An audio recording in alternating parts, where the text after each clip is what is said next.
You guys get it. You guys get it. Welcome back to Dong City, June 29th, our 20th show, 2020, 20th show. I don't know how the hell we got here with no baseball, but we are here. Vince Mercandetti, Henry Maldonado, and do we have a show today? Vince, what's up, buddy? Man, if you told me we'd go 20 shows or 19 shows, I guess, without actually talking baseball, I probably wouldn't have agreed to this. But here we are. It is Monday, but it's hump day because everyone should be horny about some baseball talk. And we have a lot coming to you today. Henry, we were going to go over the key baseball dates for the season. We're going to go over, just refresh some of the rules and policies going into this year. It's going to be a weird year. Then, of course, we're going to talk about notable player pools because we had some rosters get leaked and stuff like that. Most of the 60-man rosters, I think, if not all of them, have now been announced. And then, of course, we're going to discuss actual real baseball that is actually planned on a schedule with the Yankees and Nationals opening night. That we will get to before the show is over. How are you doing? You have had a busier day than me today. I have had an extremely busy day. We only got on about, 5 minutes before we had to go live? Yeah, you were really pushing it. Yeah, busy day, busy weekend. My son graduated high school, which is an awesome accomplishment. He's also in our group. Vince, it was your birthday yesterday, so happy birthday over Zoom now. Thank you. Yep, absolutely. And how did you enjoy it? Sat in a pool for like 6 hours yesterday, watching some government press conferences, always exciting, and ate a shitload of food. So that was the best part. I saw that Yankee cake, which looked pretty damn good. Yeah, the wife knows how to bring it. She made a Yankee-themed cake, 3 layers, peanut butter and chocolate, whole 9 yards, gained 4 pounds. Most of it's gone as of this morning, which is great. She should have texted me or called me. I would have told her to make a dong-shaped cake and just if you're in Florida next, which is probably not anytime soon, I'm gonna make her make a themed Dong City cake. Of course. Yeah, but you're right. No time soon. Yeah, not anytime soon. I don't even know if the Marlins and Rays will be here anytime soon, but baseball will be here soon. That's what we're here to discuss. So let's get right into it here. And totally patriotic today. I got to tell you, I know last couple of weeks we've been talking about the 60-game schedule, and I was like, I don't know if I care that much. I don't know if I'm going to be excited when baseball comes because of all the bad blood between owners and players. That is all out the window this week for me. We're all full of shit. Yeah, I was totally overplaying my cards there. I can't be more excited for baseball if it's canceled before I don't want to hear that in the comments section. It's not going to be that it's going to be canceled before opening day. Yes, we know it's a possibility. I'm not choosing to think that way. If it's canceled, no harm, no foul. But I am excited for baseball. I brought out the 4th of July hat since we're at 4th of July will be before our next show. Of course, we got Baseball Life in the background, the patriotic version. So entered. Yeah, here we are. Thank you, Eddie. Thank you, Johnny. Thank you, Alan, for joining the show. And many more, I'm sure, will trickle in. So let's get into it, Henry. I love Eddie's intro since we fucked with him and we told him that's how he's got an intro. He brings it every week, just like it. I love it. Hey guys, it's Eddie every time. It reminds me of like when you're on Zoom, like a corporate call, when people are like, "Hey, it's so and so," and I'm like, I see your name right there. Yeah, Eddie bringing it, our biggest fan. We love him. So, Eddie, we're going to get into right now these key dates we've got. They've come trickling in. We've got a little bit of a calendar forming now. 7/1, of course, which is just in 2 days, is when spring training is going to reopen officially. Summer training. Yes, summer training. Good point. Do we know? Does everyone have a site yet? Like, I know the Blue Jays weren't sure where they were going to go. Is that determined? I don't think so, especially now with Arizona, Florida, and Texans getting hit hard. I mean, it's a lot of teams. Yeah. Well, we know Mets are usually in Port St. Lucie, I think, and the Yankees are usually in Tampa. They're both in New York now because New York's better numbers in Florida. So half the league is in Arizona. So yeah. So I don't know the details on that. If any of you guys know where the Jays are playing or the Rays or the Marlins or anything like that, let us know. But we do know 7/1 is when the camps open. I think they have until 7/3 to report those. So it's like a little 2-day window there, 3-day window. We have an opening night, which is maybe the most exciting part. We're going to get to that in more detail by the end of the show, but that's Yankees at defending champion Nationals in DC. That is 7:23, so about 3.5 weeks from today. That one surprised me. What's that? That surprised me. I thought they would go World Series rematch, even given the circumstances.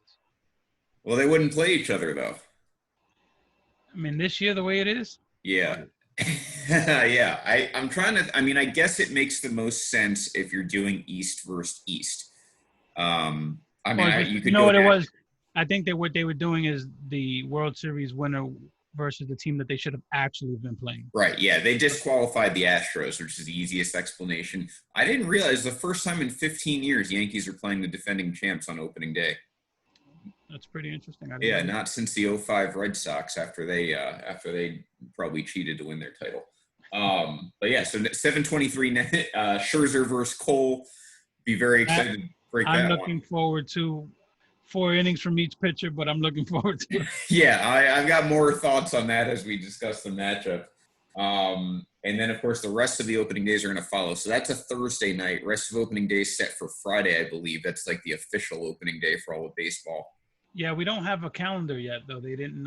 No schedule. We should. That definitely has to come next week because they announced it would be this week. So next week's show, just as a quick tease, we'll actually be breaking down the schedules, make predictions because we'll have schedules, stuff like that. So it'll be an intense baseball show. We're going to have an official prediction show for sure. Yeah, official predictions, thoughts, schedule. I'll give you Vegas odds. We could discuss those sorts of stuff, that sort of stuff. 7:29, so 6 days after the opening night, 5 days after opening day for most people. That's your service time cutoff date, which I found fascinating. So the usual manipulation of arb time, you just have to wait 1 week, like 6 days, and that's it. Ridiculous. It's just stupid. Get rid of it. Yeah, players have to spend 61 out of 66 possible days on the roster this year. So a lot of players are going to be pissed off. Yeah, for sure. That there's a million reasons you can hold a guy down for 5 days. Like you said, that has manipulation written all over it. Yeah, absolutely. So the way the roster works, I don't know if we've ever talked about this yet. It starts with a 30-man roster. Yes. After 2 weeks, it drops to 28. And after 2 weeks after that, it drops to 26. So 4 weeks into the season, it's actually back to the 26-man roster that we talked about. Although we'll get into the rules more. The 40-man is now a 60-man. We'll talk about that in more detail.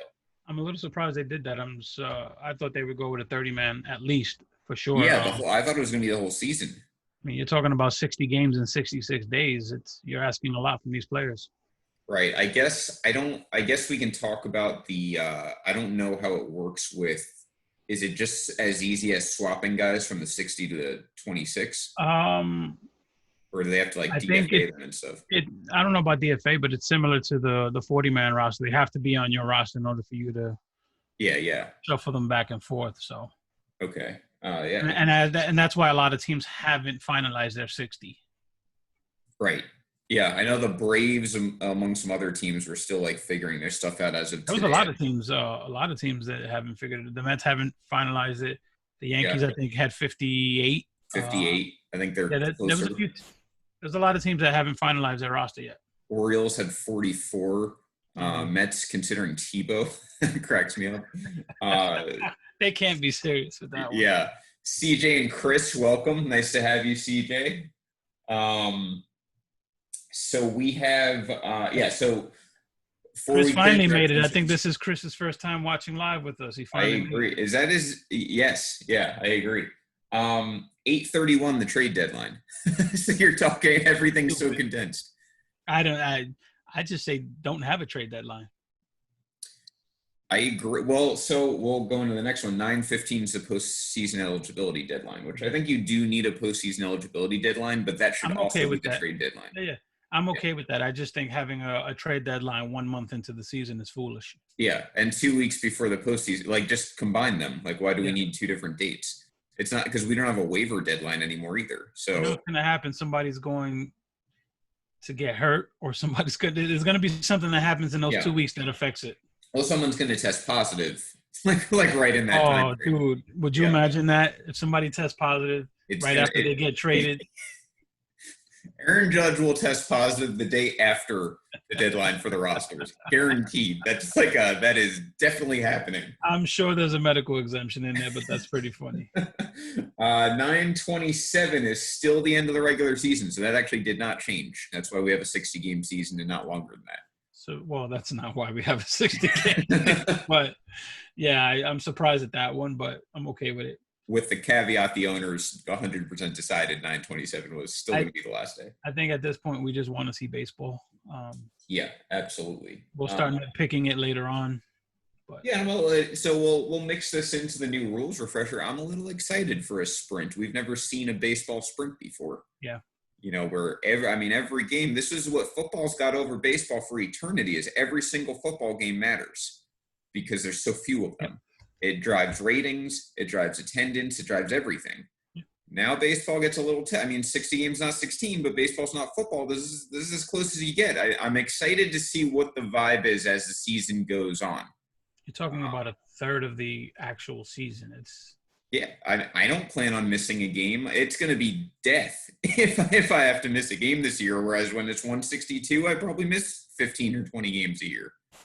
So I don't. I actually watch 162. Do you in real time? I really watch 162 games. If I miss a game or if there's a day game, I'm listening to it, and John Sterling has my ears bleeding. But I literally catch 162 games. I'm always following what will happen, but if it's like Yankees Royals and I don't know, early June and Yankees are 4 games up in the standings, I'm not necessarily watching that if I've got better plans. I'll watch it where you'll catch me as if say there's a family function, dinner, and it's a Saturday and there's a Saturday game. Yeah. Maybe I'll get a little slick and I'll pop it on my phone at the table or something. But yeah, I'm pretty much in tune with 162 games. That's awesome. That was me, college. I was watching every single one for sure. Or life. Yeah. Either way, though, I'm still a 140 plus guy. CJ, speaking of that, asking, we'll get a full season in playoffs. I think we will, and I've seen this. This has been a conversation I've had with some of the other admins we've had in the group. I think at this point, now that they have made an agreement, we've got a season decided in a few days while the schedule decided, it's going to take a death of a player to stop this season. And I mean that almost not facetiously at all. Mm-hmm. It's going to take something major for Rob Manfred to say, this is out of hand, we have to stop. Because now everyone's in, and I really think we're going to get a full season in playoffs unless COVID really does come. If COVID comes back to the north and starts hitting that like it's hitting the south right now, you can start talking me into it. But I don't know when that's going to happen, and I don't know if it's necessarily going to happen before November or anything. So for now, yeah, I totally believe we're having a full season in playoffs.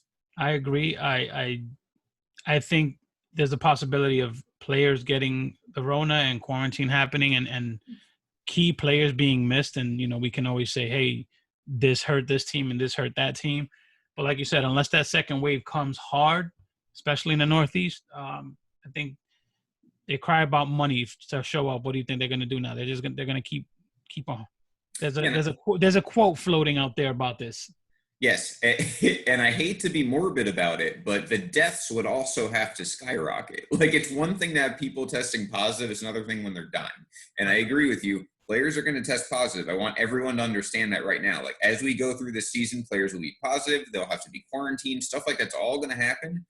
But so far, they've either been asymptomatic or mild for the most part. And I think that's what baseball expects. And they've already planted ththose seeds with some quotes from ownership, from owners, from players. Everyone kind of expects it to a degree. So when we see these COVID cases, you don't need to freak out. The Jays had 5 people positive.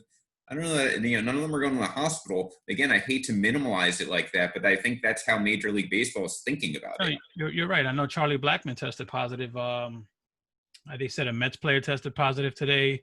I think a Texas Ranger tested positive. They didn't reveal who they were. And we're going to get a lot of that. Yeah. I'm more from a health perspective, I'm more concerned about the older managers and Right. The older rest of guys on the staff. staff, you know, like the trainers and those people behind the scenes that are older. Those are the guys I really worry about, and I hope they have a plan for. Yeah.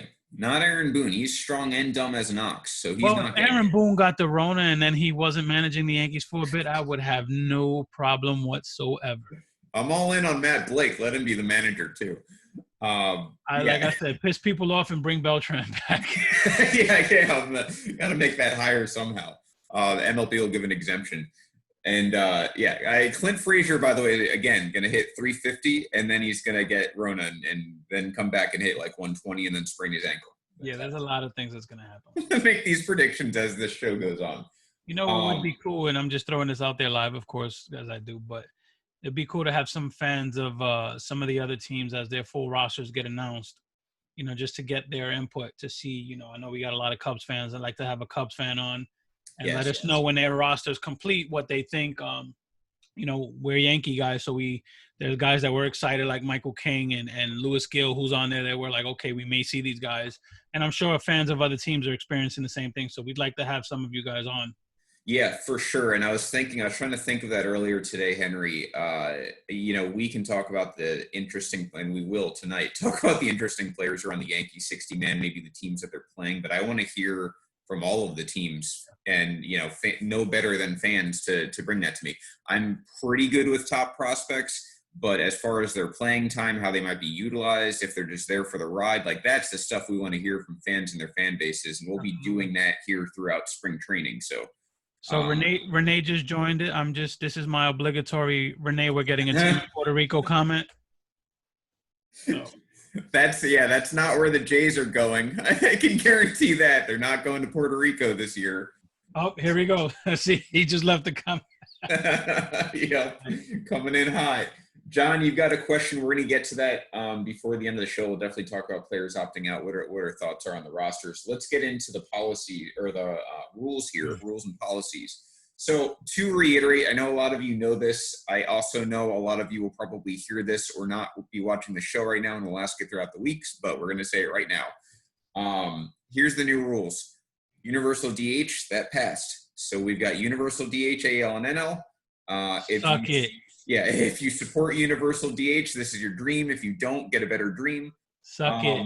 Yeah, we've got universal DH. It's going to be great. I promise. That's my promise to NL fans. You are going to love it by the end of the year. Yeah. So they give us that beautiful, beautiful rule, and then they follow it up with runner starts on second in extra innings. Yeah. And it's not so here's the thing with that. I got excited because we have a few speedsters on our team. Maybe Tyler Wade can finally put some value to his ass because he sucks when he's he's a quadruple A player is what he is. Right. So I'm thinking the minute that comes out, I say, okay, good. We have a few speedsters. We have Brett Gardner. We have Tyler Wade. Extra innings, pop them at second base. We're good to go. Then it comes down that. Yeah, so here's the interesting thing. I didn't know this until today. Assigned runners are the previous out. Now, why that's important is you have to sub a player basically every time you want a pinch runner in extra innings. Now, by 4 weeks into the season, a little less than halfway through the season, you're down to 26 players. We're not talking an endless bench. It's not like a 40-man call-up. You don't have to sub it, but what'll happen is you'll have managers that are too smart for their own good, and they'll try to sub their speed guy to make the last out or get on base in the inning before. It's going to create a strategy that's going to backfire more than it'll. And I wonder if it's necessarily going to be in the beginning of the inning. Like, say you've got a moderately fast guy who's important to the lineup on second. Mm-hmm. Maybe the first batter grounds out to second, runner advances to third. Maybe that's when you sub in a Tyler Wade type or a speed burner, because then you're talking fly ball, you score a run.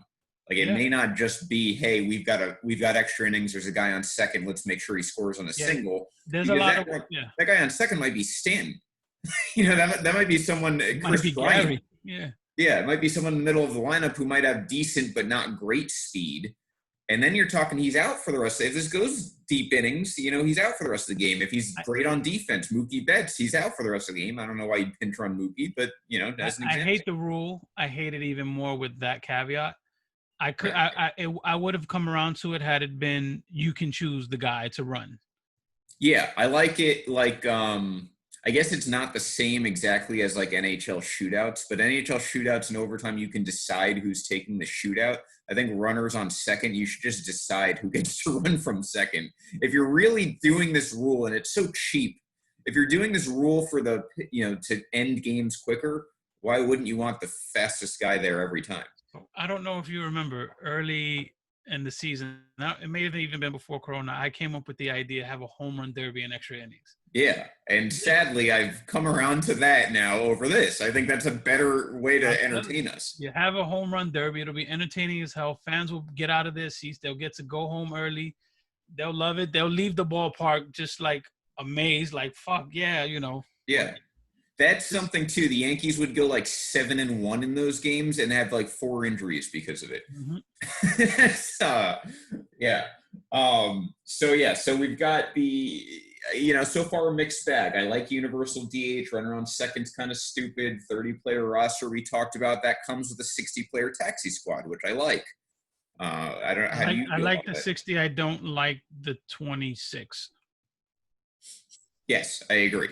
I think it should stay 30 all year. That's what we discussed back in February. I love the 60. I think it gives you a lot to play with as a general manager. I don't like the 26. I think that just sucks, and people are going to be manipulating it left and right. Yeah, I completely agree. And I think, if I'm not mistaken, is that on our list? Yeah, so the IL is back to 10 games. It was actually going to be 15 again, but because of the shortened season now, it's back to 10, which is what it was last year. Which is still shorter than the quarantine period.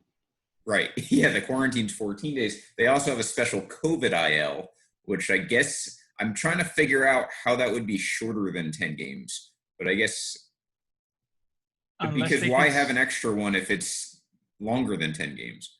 Yeah, I don't get that one unless they can somehow backtrack it, which they'll be full of shit and they'll be lying. Yeah. Yeah, exactly. Like I don't get it. Actually, that's a good question for people listening too. Why is there a separate COVID one when we have a 10-day IL and you need to be quarantined for 2 weeks with COVID? You know what I think? It could be something like, so I had it and week 1, first few days was torture. I was feeling better and stronger. So I'm guessing if guys are feeling better before the quarantine period, maybe they'll kind of, give them some leeway there. It's not a bad, yeah. The only thing I can really think that makes sense. Well, COVID policies, though, we can dip into that a little bit while we're on the subject. So this is kind of boring. I'm going to try and summarize it as best I can. It's like reading. Yes, we don't want to lose listeners. Yeah, so they are requiring temperature checks. And then there's obviously social distancing, all that crap we've talked about before. But players take temperatures using their, I don't know why it specifies personal digital thermometer. Like, who gives a shit? They're taking their temperature twice earlier in the day, every day. They're going to take their temperature before entering the stadium. And then they'll be screened again when they enter the stadium. Any player 100.4 degrees or higher is not permitted. And then they have to take a test if they have a fever. And then the test obviously decides whether or not they have to be quarantined. The test that doesn't come back. Yeah, I don't know how that works. I don't know what happens in that time period. Yeah, see, it's weird because even if, let's say a player takes a test on the August 1st, doesn't come back for 3 days, so now it's August 4th. So you can backdate it then, but it's still going to be more than the 10-day. Yeah. I don't get it.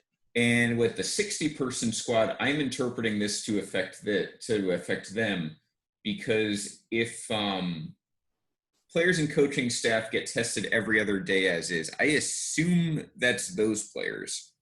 Because if you're getting tested twice a day before a game and once when you enter the stadium, then obviously you're also getting tested every other day. Correct. Which doesn't make sense. Why didn't you just leave it every single day?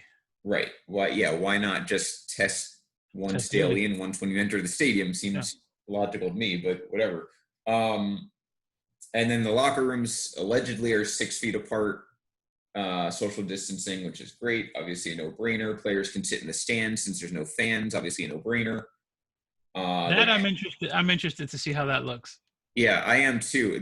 What would be awesome, I don't think they'll do this, but what would be awesome is if you put the players behind home plate in the stands. Yeah. and then they're rooting for their own team, and we're watching them root for their own team. That would be cool to me. Like, now we could see which players are, like get a Shelley Duncan, put him in that'd be sweet. You'd be flipping his shit. You start filling the stands with like, rejects and old players, the D squad.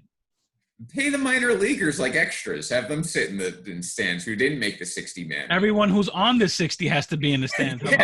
Now we're talking. That would be fun. Those guys have to stay in shape. At least I can understand that. And they have to fill it like the KBO. They have to fill it with the stuffed animals in between. Yeah, I want weird shit like a Japanese game show to be in those stands along with the players. So, strict boarding and deplaning rules, 2 negative COVID tests. You need 2 negative COVID tests taken at least 24 hours apart to be re-permitted after testing positive. Okay. And I think that comes with an automatic 14-day quarantine.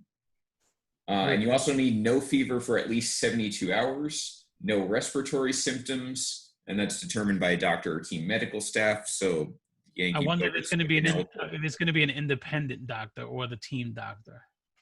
I thought I saw something. So team physician and a joint committee consisting of 2 doctors and 1 non-medical representative from MLB and to the MLBPA deem a person does not pose a risk of spreading infection. So it seems like it's like a 3-party system, one of which is appointed by MLB. I can totally get on board with Chris's comment in the comment section. She said, why don't we sit Hooter girls behind home plate? See, if you watch basketball, I think this is the time to incorporate basketball into our everyday life. And that includes, Chris, like basically scantily clad cheerleaders being involved in sports. Of course, by their choice, Right, yeah, with their consent. Look, it's a bad economy. Like, they're going to get paid. It's mutual. Everyone wins.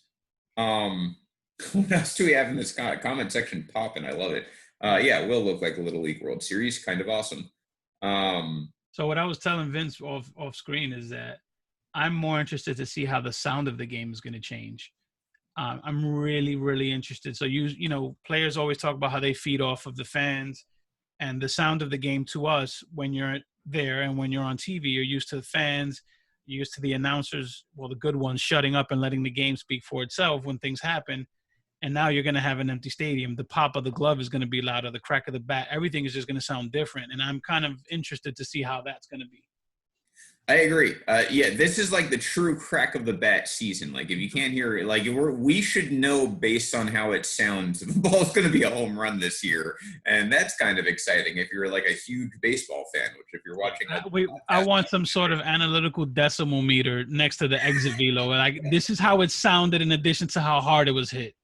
There are like 100 opportunities for MLB to run with this type of stuff. They're going to hit on like 2 of them. But we can think of all of like there's so many opportunities for you to go crazy over this. Chris was joking. I'm not. I like the idea of Hooters people, girls in the stands. Maybe guys too, but Hooters girls are going to boost ratings, not guys. Yeah. I mean, you can sprinkle some Chippendale guys for the ladies around the crowd. I'm sure you can make it work. 2020, it has to be like morbidly obese next in shape, like the old Patrick Swayze, Chris Farley. You can make it work. Put a couple Lizzos around, and you can make it work, man. Yeah. Like by the way, I'm a big fan of Lizzo, and if these guys knew the shit I'd say in a private chat about her, I'm a big fan of Lizzo. I feel like everyone who's on The Masked Singer should be required to attend baseball games this year, be in the stand. Like, that kind of celebrity, those are the people who should be flooding the stands as much as you can with in their costumes, though. In their right. Like, I want everything weird just to like.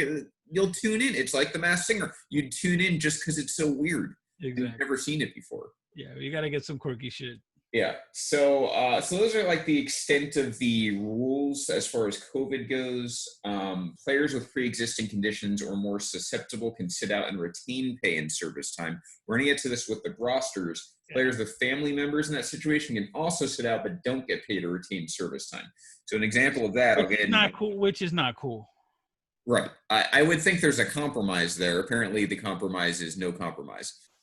it doesn't make sense if you have a legitimate reason, familial wise, and you stay home, you don't get paid. That just sucks. Well, yeah, and not that I feel sympathy in this extreme, but Trout and Cole, for example, both have kids due like right around the next few days when they're due to go back. I mean, if it was a regular season, like you're not going to pay them because their wife's giving birth. Like I just Right. That seems kind of crazy. But that's where we are. So again, there's some things we will fully admit with COVID and with the policies and everything else, we don't have the answers to, and I'm sure they're there somewhere, or maybe they still have to be worked out. But the players seem to be okay with it. The ones who aren't opting out. Yeah. So that's where that's at. The other rules, did we get to all of them here? Let's see. I think that's everything. Game. The 3-batter minimum. 4 or 5 completed innings will be resumed, which I thought this should have been a rule like years ago. It should be a rule, period. Yeah, like why wouldn't you just finish games that started? But the rule is that if it doesn't reach 5 full innings, and if you ever watch broadcasts, a lot of times the announcer's like, it's an official game. That's what that means. If it didn't finish 5 innings, you just start the game all over basically as a doubleheader. Now they're just going to continue it, which the 2008 World Series, the only one I can think of because it was the World Series that they did that. Maybe the 2009 one as well. When it snowed in, it was snowing and raining in Philly. I don't remember that. I think something happened in 2009. 08 was Rays Phillies. No, that had the continued game, which I'm assuming the Phillies won, but I don't remember. But yeah, I mean 8. Why did I say 9? You're right. It's 8. Yeah. That's the only time I remember that ever happening. But in the regular season, they wouldn't have played that game continuous. They would have just redone it or canceled it if it wasn't necessary. I hate that World Series, by the way, because there's no way you couldn't tell me that Rays team was better. That Rays team was much better than that Philly team and should have won their championship. I loved watching that Rays team, man. They were managed well. They did everything well. They pitched well. They hit well. That Rays team should have won. It was such great baseball to watch. They did everything exciting. They were young. They were athletic. Like you said, they stole a lot of, like, it was just, those teams don't exist anymore. It was everything Moneyball was trying to get Oakland to be. Yeah.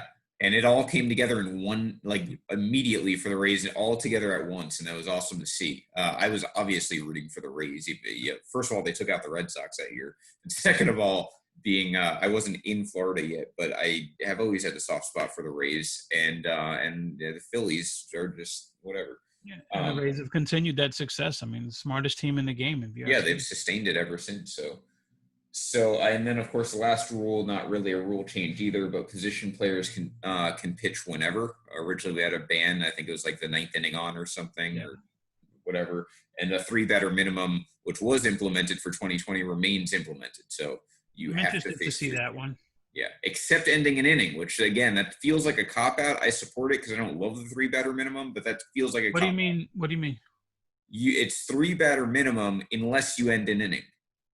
I didn't realize that. Yeah, so if there's 2 outs. So if you bring in somebody with 2 outs and they make the last out, they don't have to come back out. Correct. The fuck is the point of the rule then? Right. It's basically like if you're struggling and you suck, like you're going to really suck. Like there's nothing you can do to pull the plug on that except fake an injury, which that's almost like if you have a guy that has a few pitches in and you bring him in with 2 outs, he's either going to give it up or he's going to get the out, and either way he doesn't come back. Right. I don't like that one. It's by the way, John mentioned there needs to be competitions for players tracking down foul balls the fastest, which I think is a hilarious concept. I'm okay with that. The freeze in Atlanta. Like, that's the kind of stuff that, to me, is such a great form of entertainment. I love the freeze. I love that, dude. Me too. I just love seeing – you don't realize how athletic athletes are, and the freeze is a former athlete. Mm-hmm. You don't realize the difference between athletic people and normal people until you watch stuff like that. You just see some, like, fat ass fall on his face and lose by, like, 35 seconds. Freeze occasionally loses. He gets, like, 2 or 3 losses during the season, and that's always fun, too. Yeah. Sometimes it's close. Either way, you're winning. Like, if he blows them out, it's embarrassing for that guy, and everyone loves it. And if it's close, then it's a great competition. So I love it. So those are our policies. Now, the rosters is the main update that we got this week. And I think that so far it's been at least a little interesting. I won't say unpredictable, but it's been a little interesting. We have so far Henry, Wander Franco, who never played above A-ball. He's on the 60-man for the Rays, which I love terrifies that. me. Even though he's not going to play, but it still terrifies me. I just purchased a Wander Franco rookie card. I'll find it, but it's up there somewhere. How much was it? Yeah. Maybe $20 or so. Yeah, there it goes.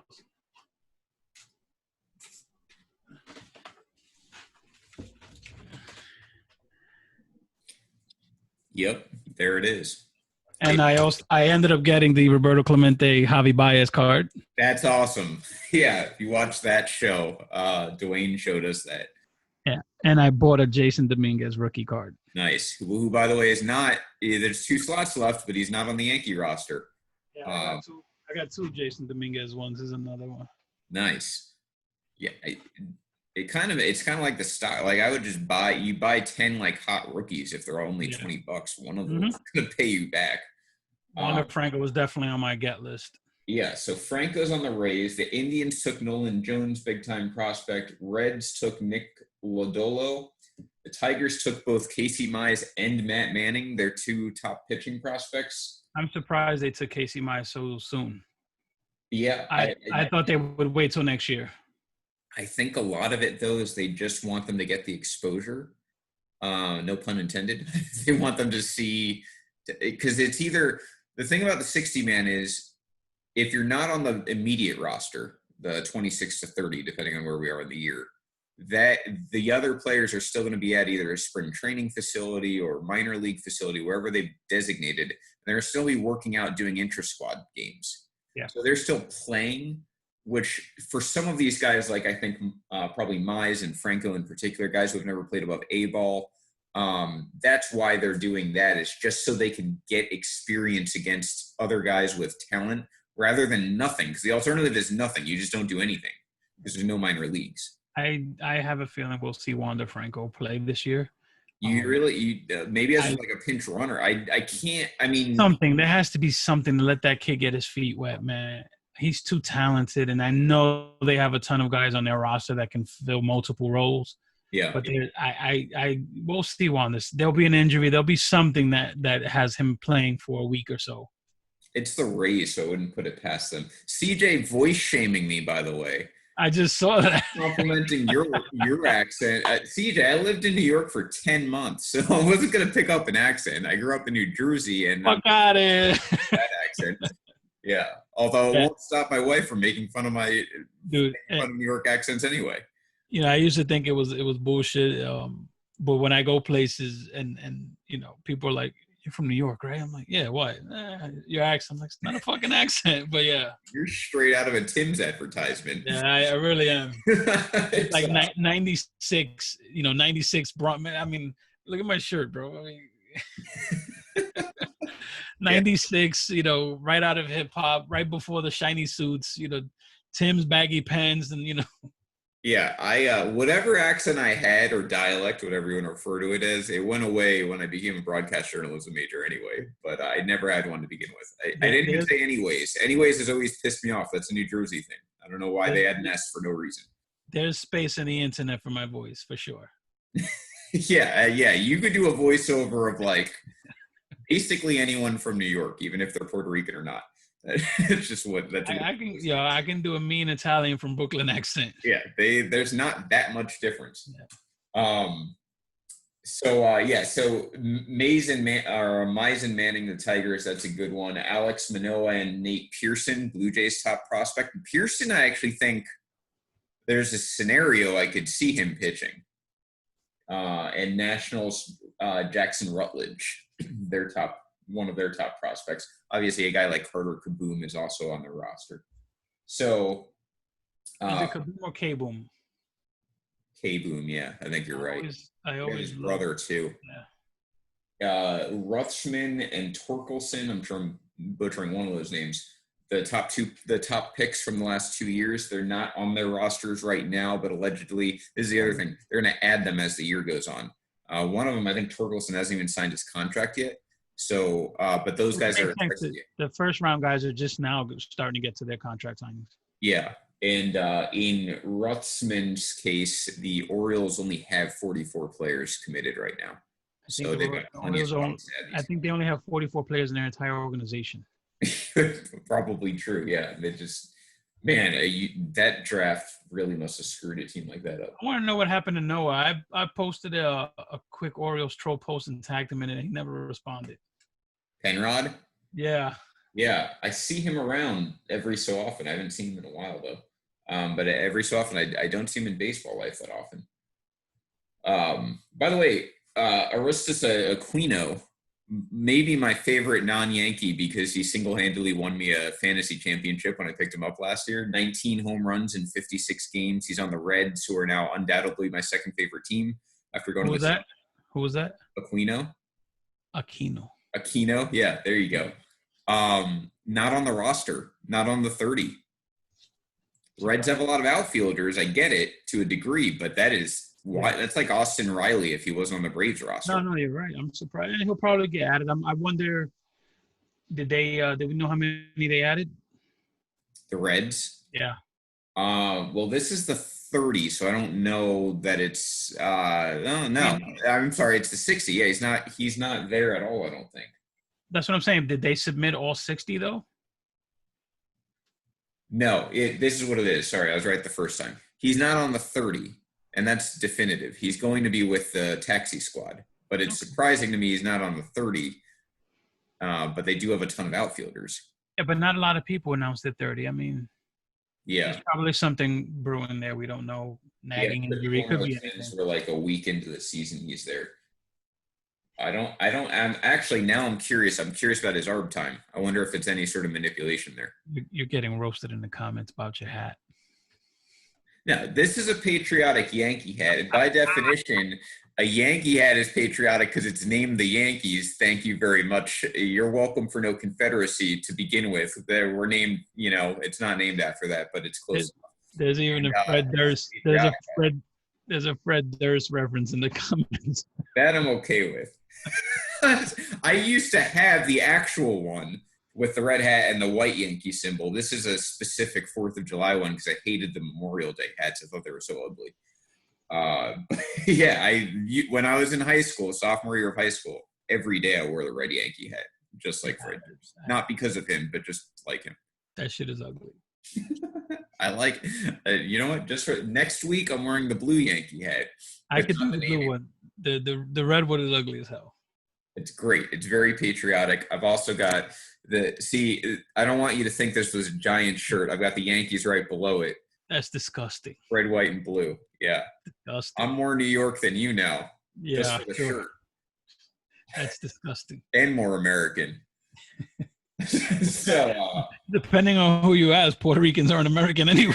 Right. Yeah. Go back to your country. Gee. So, we do have to pick on one guy before we get into the Yankees and Nats official matchup here to finish up the show. Our favorite owner in all of sports, Jim Crane. This fucking guy. He comes out. Jim Crane plans on selling tickets to fans. He wants to kill all of you, whether you're a Astros fan or not. Plans on selling tickets to fans this year. While Texas has 5,000 cases, and Houston's the epicenter of Texas right now. Dude, you got to give them the quote, the actual quote. Hold on, I've got it pulled up. As soon as I figure out how to use a computer. Because the quote is what makes it bad. It's a bad look. It's dense. It's tone deaf. It's everything. You know. Crane cited an estimated $3 billion in losses for MLB during the shutdown, while calling for fans to be allowed to attend games amid the pandemic. The only thing we have to do that can counter this is to get some people in the building and sell some tickets and some merchandise and some cold beer or whatever they let us have, Crane said. That is where Astros owner Jim Crane's head is at.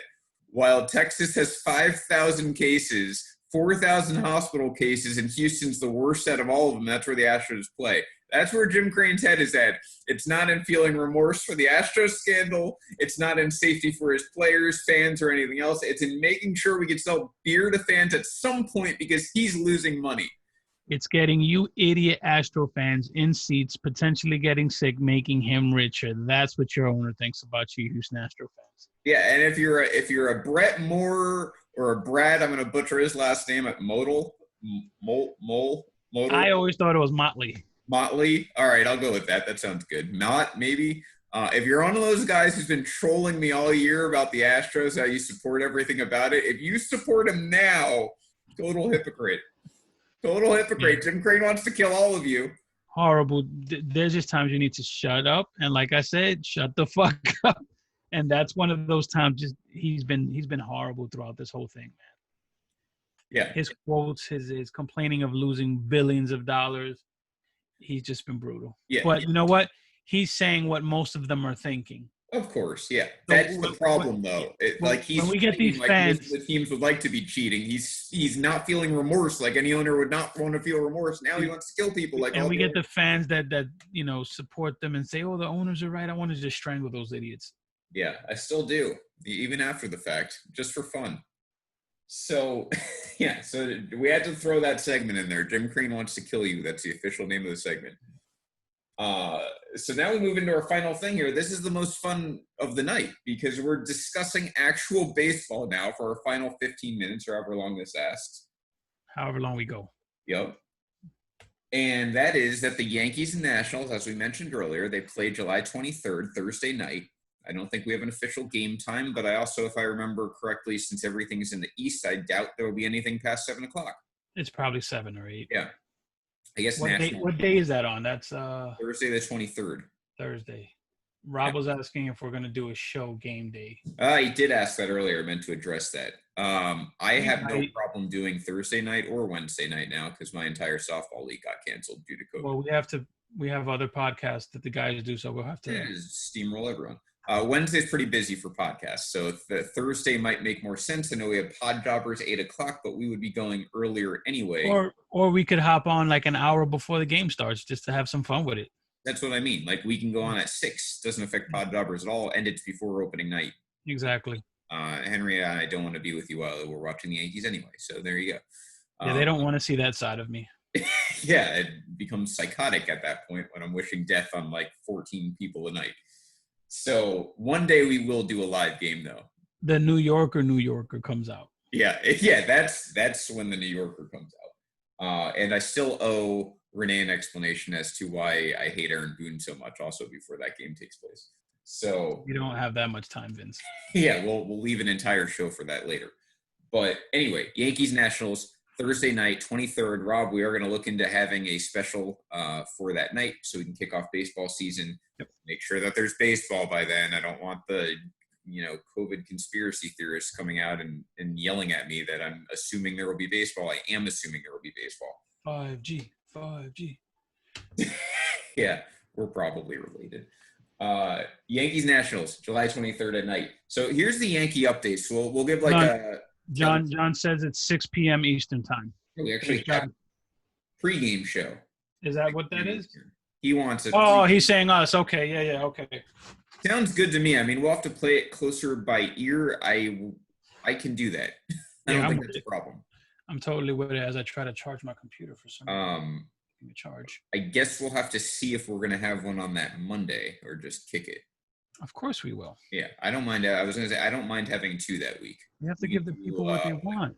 Yeah, right. All right. We'll have 2. Maybe we'll have some guests too. You know what I liked? I don't know if you guys have watched a ton of the Audible, formerly Deep Thirds, but when they had that Super Bowl show, that was like one of my favorite shows ever, not just because I was on it, but we had like a rotating guest. Yeah. I like that. So we may do something like that. Again, if you're interested in joining Dong City for an episode, feel free to reach out to us, maybe for opening night.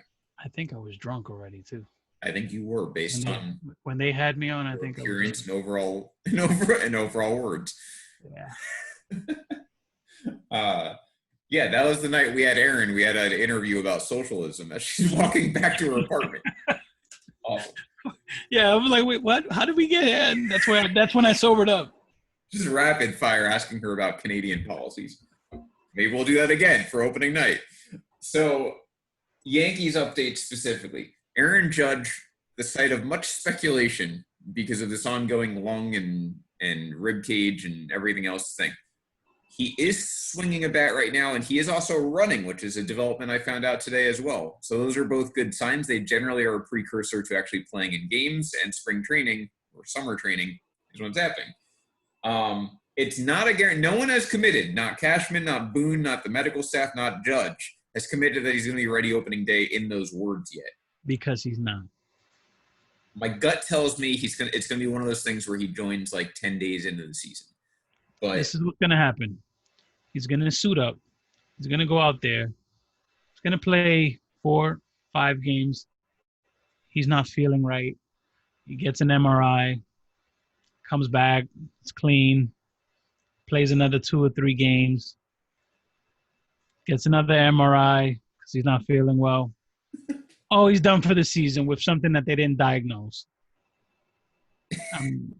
In terms of Aaron Judge update, I liked what we were having, which was no update. Tell me nothing about him until he's ready to go. Nothing. It actually, the update's the part that worries me because he's swinging off a tee. I want no updates when it comes to Aaron Judge. That kid is too talented. And we all knew that his size would present a problem, and that's what we're seeing. He's just too fucking big. Yeah. And I don't want to hear updates, especially after the last 2 years with the Yankees medical staff, where they tell you player A is healthy, and then in 2 days he's having surgery. I don't want to hear it. When it comes to Judge, I want no updates unless that man is 100%. Here's the other thing, and it's purely speculation. A few months ago, we were told he would be ready by summertime sometime. That's the only thing Cashman committed to. It is technically summertime as of about, 9 days ago or whatever, 8 days ago. But I don't see him 2 days from now starting to play in competition because of those words that he's hitting off a tee. If he was facing in cages or whatever the case may be, I might believe it, but the tee bothers me. I don't think he's ready for spring training, and if he's not ready for summer training, then I don't think he's going to be ready for opening day. So that's kind of how I see it. Like you said, he's hitting on a tee, which means they're testing to see how the rib feels. No, it's multiple ribs, right? No, it's just one, but it's like the bottom one or something, and no one ever injures ever. So that's what's causing the problems. He's hitting off a tee. I guarantee you, he's not giving it all. Right. He's hesitant. Then they're going to go to some, batting practice. It's not a good sign. There's no way he's ready for opening day. Aaron Hicks, I do believe, will be ready, and we know Paxton will too, and Stanton. He'll be the first player to ever have Tommy John and never miss a game. That's a cool stat that I will hold over my grandchildren's heads one day. You know what's crazy? I wonder how that – I know you said the arm was about 80% a week ago. He has a ridiculous arm to begin with. So 80% of Aaron Hicks's arm is about 120% of a regular person's arm. So that's slightly above average. What is it, 105.3 that one throw one time? Yeah. I wonder what it'll do to his arm strength. Yeah. There may be an adjustment period there for sure. But so Judge, speculation he could be ready opening day. We don't know. Hitting off a tee. We mentioned Tyler Wade, Miguel Andujar. The interesting facts about them, they're listed as infielder and outfielder on the roster. Mm-hmm. I think personally, I can't speak for Wade so much, but Andujar, I don't think ever sees third base this year. I think he'll see first or left field, and that's it, and maybe DH. So if I'm the Yankees, this is what I do. Miguel Andujar, this is Brett Gardner. This is your best friend. Get an interpreter. That's the person you're shadowing. On the field, off the field, all the time. Against lefties, Andujar is their starter in left field. And against righties, I think that he will spell Voit once in a while, and I think he'll DH and give Stanton a day off once in a while. I think that's what you're going to see from Andujar.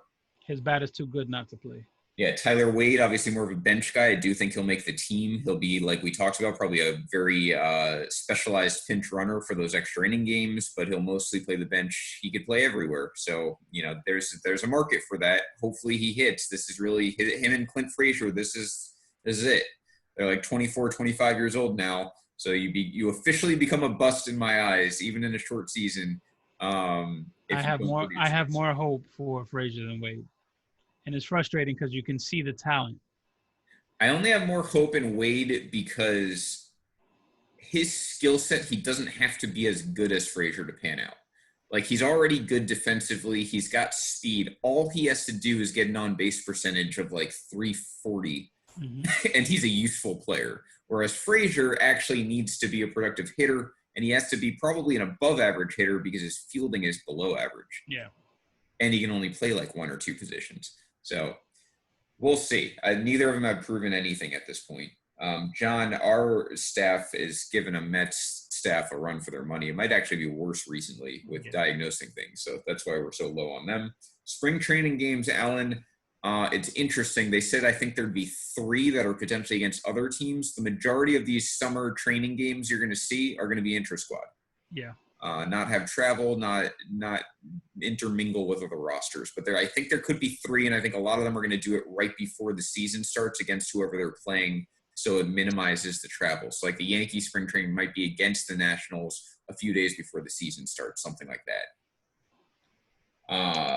Yankees, here's an interesting thing too. Yankees signed Matt Duffy to a minor league deal. I think that's the Scooter Gennett deal I've been calling for the last 6 months. Yeah, I don't like that only because Scooter Gennett is out there. Right. I like Scooter more. Last I saw with Scooter, he was looking for about $5 million a year, and I think that might be why he's still out there.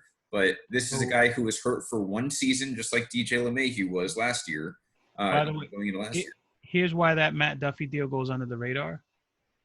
Andujar's going to be playing outfield. Mm-hmm. The other guy that I'm not too high on. Urshela. Yes, Gio Urshela.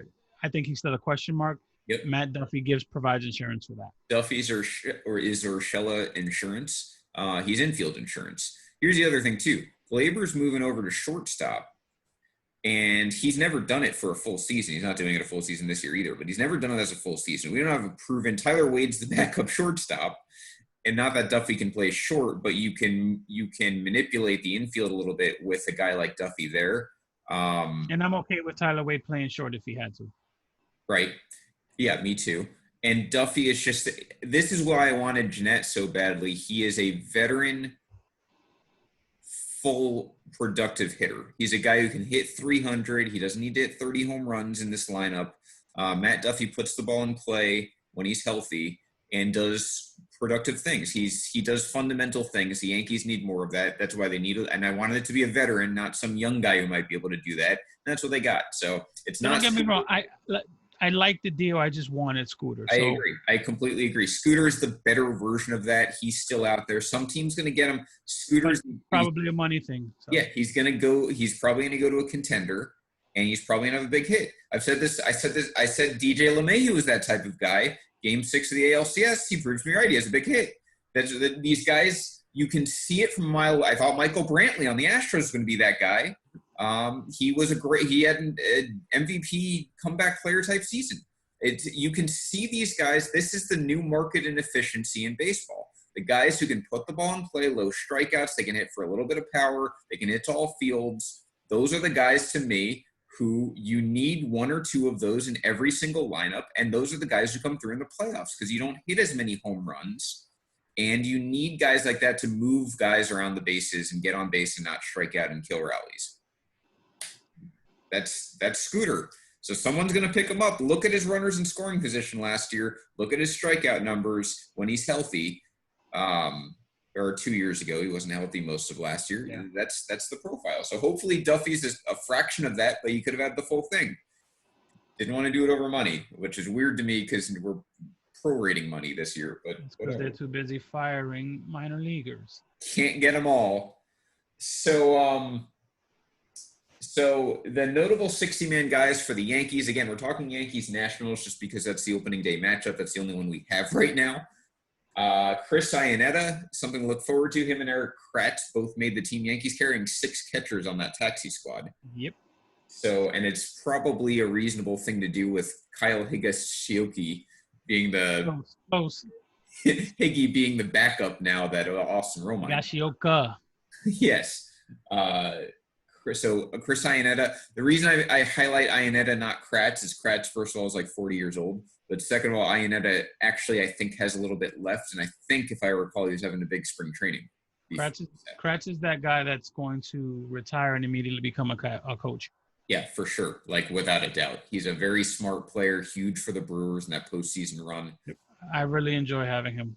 Yeah, I think he's going to be a good – that's the type of guy, too. You know, he's not going to be on the roster with Sanchez, but just spending these next few weeks with Sanchez, along with the new coaches the Yankees hired for catching coaches, those are guys who can have an influence on that type of personality. Rosel Herrera, Interesting guy. He was giving Wade a run for his money in spring training at a hot spring training. That's a guy who almost definitely, I think, is now going to make the roster, at least while it's 30. He's on the taxi squad for sure. And then you've got some minor league guys, Vizcaíno, bigger time reliever, Luis Gil, Medina. Excited on Gil, Medina, and King. Those are the guys that I'm high on. Clark Schmidt, Devi Garcia, and Estevan Florial all made the taxi squad. I'm surprised Davey made it. Oh, I think he's going to be on the 30 at some point. That would surprise me. As a reliever, though. I don't think he'll be in the rotation. Yeah. There's no way he's starting. Yeah. Schmidt, to me, is a guy who might actually pitch for the Yankees this year. So what's interesting is you didn't go through the Nats yet. No. Okay, go ahead. My Nats are way more boring, but we can get to that now. So those are the guys in the Yankees. If you're not a Yankee fan, you probably haven't heard of half of them. The other half, if you follow prospects, you've probably heard of. I'm not shocked by any of this. I do think Schmidt and Garcia will actually play at some point. The other guys, I think, are probably there for the ride. And then guys like Ionnet and Herrera with injuries will definitely play as well. The Nats, here's my takeaways. Yours are probably better than this. Emilio Bonifacio, I forgot existed. He made the 60-man squad, so that's why I'm highlighting him. Eric Thames. Bonifacio is Luis Sojo, man. Yeah, Eric Thames. He's on that roster. And Starlin Castro. That's just it. Eric Thames being on that roster is important because of what happened today. What happened today? Oh, yeah. So, you're right. I had originally Ryan Zimmerman. That's why, right. Ryan Zimmerman, and this is something we can touch on right now. Ryan Zimmerman, along with two other players, Joe Ross, his teammate, and Mike Leake of the Diamondbacks, all have opted out. Those are our first opt-out guys. And I think we're going to see a lot more of that, especially on teams that aren't expected to, really compete. But Mike Leake, I understand. He takes care of his dad, who was paralyzed in an accident, 2017. Yeah, and Leake wasn't guaranteed a rotation spot. So for him, I think the upside is definitely outweighed by the downside. Zimmerman surprised the hell out of me, considering that he's one of those main cogs for that returning national championship team. The only reason Zim, and they took him, by the way, because as of yesterday, he was on that roster, so they were going to take him. Yeah. He opted out. He wasn't sure he was going to play this season. Like, he was contemplating retirement. So I don't think he's ever going to play again. He hasn't. I didn't realize that. Yeah, he wasn't sure he was going to come back even before this happened. Now he's decided he's not coming back. I wouldn't be surprised if he's done. He might come back for like a day to retire. If that's the case, then he probably doesn't come back again, which means that they're desperately looking for a first baseman, which we can trade them Mike for. They don't have anything in that system. Nothing anytime soon. Eddie, I don't. So Eddie, records. Time out. Yeah. Jacob coming in hot at the Cub fans. Yeah, we got a war breaking out in the comments. Woo! Jacob, can we do a podcast on Cubs fans letting the Mets live rent-free in their heads? Woo! Now we know if CJ's still watching. I love it. He's going to come out with a response if he is. I love it. Yeah. So, well, hey, we're looking for a Cubs fan and a Mets fan. You guys want to come on together? That's no problem. Jacob just threw his dick on the table and said, yeah. Eddie, I don't think the records to me won't matter as much as the team accomplishments. What I mean by that is if a team wins a World Series, I truly in my heart believe they're going to be recognized as World Series winners 20 years from now. I think that in the moment, the 60-game season seems very illegitimate. And I said it myself, this is my own feelings I've come around on. Now that I think it's going to happen, and especially at the end of the year, I think we're all going to everyone's playing the same amount of games. We don't need that large of a sample size anyway. I think they're going to recognize team accomplishments. I don't think you're going to recognize personal ones because I think that is too short of a sample size. You can't give me the whole at this rate, this players, you can't do that. Right. Nobody's going to break home run records or RBI records or anything in 60 games, so it's not going to happen. Right. The only thing I can see is like batting average. Someone could theoretically hit like 405 over 60 games. And I don't think it would be recognized. I don't either. That to me is not going to happen, which is fine. I mean, it doesn't. It's not a huge deal to me. So Look, let's be real. Whoever wins the World Series, you'll have 29 teams bitching that it wasn't real unless your team won it. yeah, I'm already prepared for that. I mean, the Yankees are a contender. If they win the World Series, I know everyone's going to cry about it like they do anytime the Yankees accomplish anything. So it's fine. You'll have 29 fan bases crying about the winner regardless of who it is. We'll be accused of being grown men crying over things. So, it's fine. Except they'll be the grown men crying over things. It's just, they're going to call the one they'll call Karen. It won't be me. Yeah, right. That's when the tables will turn. I promise you, whatever we've harassed you with about the Astros for the last 4 months, it's going to be 100 times worse if the Yankees win the World Series this year. That's it. That's all I'm saying. So one thing we can touch on, I promised Vegas odds next week, but we'll do it for Yankees and Nationals and the contenders right here. We don't have to pick whether or not we think they're going to reach it. I'm just saying Yankees came out with Vegas odds today of 36.5 as their over-under. 36.5 would mean 36-24 or 37-23. I personally had the Yankees like 34-26, so I might actually take the under on this. I just think that 60 games. I will say they were 38-22 last year after 60 games, which I didn't realize. Because of the way the alignment's going to go, I think we'll face a lot more tougher competition. So I don't think we're going to steamroll everybody. I've got like 34-26, and I think that might be enough to win the division. But we'll get more into that next week. But that's where the Yankees were at. Those were second highest odds behind the Dodgers, who were an even 30. Right. I was going to say the highest odds are the Yankees and the Dodgers to make the World Series. Yeah, so Dodgers get a half. Let me rephrase that: Dodgers and Yankees in that order. Right. Twins and Astros both at 34.5, so there's a 2-game drop-off after the Yankees. We can talk more about them later. And the Rays at 34 right there, which I only included because that's in the division with the Yankees. The Nationals, who the Yankees are playing 32.5, which I think is fair because A, they had a terribly slow start last year, and B, defending champs. Those guys got abused in October. I don't know if it's necessarily going to reflect like it did for the Red Sox immediately, but it will reflect at some point. And I think 32.5 is fair. There's a ton of talent on that team. I just don't know if you're going to see it reach its full potential this year. What do you think on that? I don't know. I'm not too keen on that one, honestly. All right. Well, I do. Jacob's prediction champions will be a team that no one expects. Like who? Give me some names, Jacob. No, I've seen the Pirates floated around. I just don't think there's enough talent there. See, here's the thing. They have to get through the playoffs to be a champion. Right. Like the regular season, there might be 1, 2, maybe 3 teams, maybe 4 teams with the second wild card who might make the playoffs who would have been like, no one saw that coming because of the short schedule. I think a team no one would, like a legitimate team no one would see. I think I'm more on the White Sox bandwagon now than a full season. Yeah, I think a White Sox, Padres. White Sox might get Rodon back, whatever his name is. Mm-hmm. Giolito is healthy. He was a little unhealthy going into the original opening day. And I think Kopech comes back at some point this year. I forgot about him. Yeah.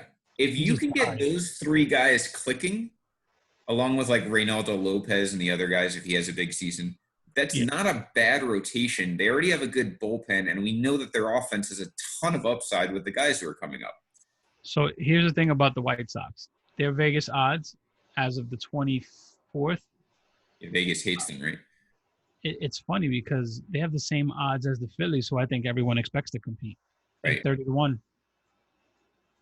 And so are the Indians, 30-1. And the Cardinals are 30-1, which I think should be higher.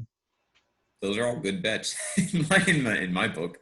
Maybe I like the Padres at 50-1. Yeah, well, that's a good reach bet to me, but I don't think the Padres. I think some of the Padres guys like Paddock might take a step back in a sophomore year, Whereas the White Sox, I think, have a perfect storm to actually perform really well in a small sample size. If it was a full season, I think a lot of those guys would have regressed to the norm. But you can get a Luis Robert hot or Eloy having a big buildup. And like I said, there's at least pitchers in that roster who can get healthy and have huge upside. And it's in the AL Central where you've got only the Twins basically with any semblance of playoff contenders. And the Twins haven't done it back-to-back years. They've got this on again, off again thing going. It's funny you say that because they're in the top 4, which I don't necessarily agree with these odds. Dodgers, Yankees, Astros, Twins, A's. You know my feelings on the Astros this year. I think they're going to have a crap season. You hate the Astros, yeah. I think they'll make the playoffs, but I do like the A's to win the division. I don't think the Twins make the playoffs this year. I mean, Twins I'm not high on. I'm not high on the Twins when they win 100 games. I told anyone I had no fear of the Twins whatsoever when they were breaking the home run record and winning 100 games. Didn't have a fear. Yankees swept them. I don't fear them this year either. I don't know that they're necessarily worse than last year, but guys like Jake Odorizzi and whoever else in that who did they add? They added someone, right? Some pitcher. Anyway, that Odorizzi, right? Yeah. Yeah, well, he took the qualifying offer, I think, but got Pineda, right? They got Odorizzi. There's one more guy in there. Oh yeah, James has his top 400 players ready, so definitely James has been saying that since March. Claims it's ready now. He's been working on this forever, and James, I'm calling you out. You're full of shit. I'm calling you out, James. Yeah, James, start sharing it, or else it doesn't count. In the post for tomorrow. All right, there we go. So the AL Central to me is right. Maeda. Yes, Maeda. He's one of those guys. He transitions to AL. I don't know. Yeah, they have Barrios, Odorizzi, Maeda, Rich Hill, and Homer Bailey. And that's a bunch of shit at the wall in my mind.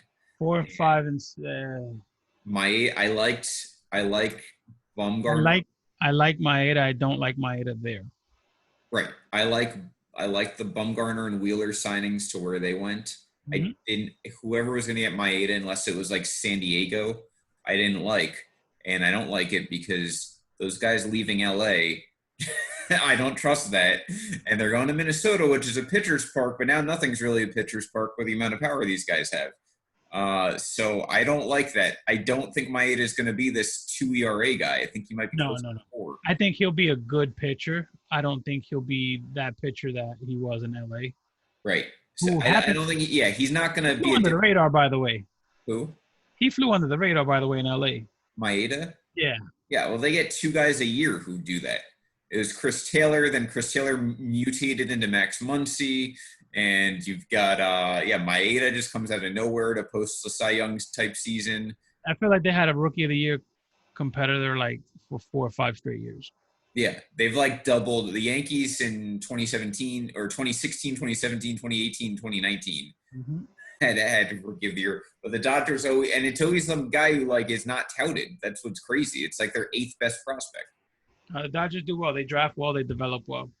Yeah, so and that I fully buy into, by the way. They're going to blow the shit out of everyone in the NL this year. They kind of have to. Yeah, so White Sox would be we'll get more into this next week, but White Sox would be, if I had to pick one team, gun to my head right now off the top of my head, who might benefit from the shortened season, probably them.